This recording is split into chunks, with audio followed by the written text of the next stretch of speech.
guys, for today's video is tuturo ko sa inyo ang application na ginagamit ko ngayon pampalinaw ng features, Remini. At ito na nga, unang bubungod sa inyo pag pinindot mo siya.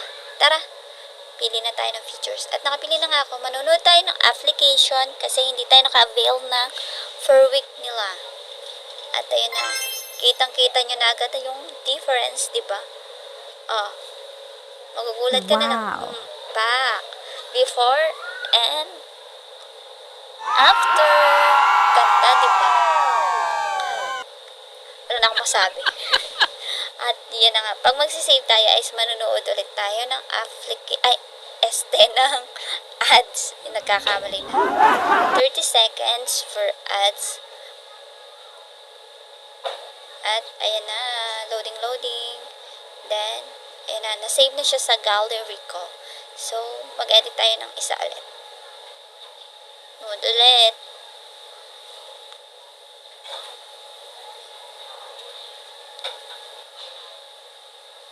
So, eto na nga, mga V, diba? Kitang-kita nyo naman kung gaano kalabo at napalinaw niya, diba? Ganda talaga nito. At kung ayaw nyo may ads, mag-avail kayo ng kanilang week, 109 pesos. So, try nyo na to. Promise, ang ganda nito. Perfect talaga ito sa mga malalabong litrato. Ayan na, try nyo.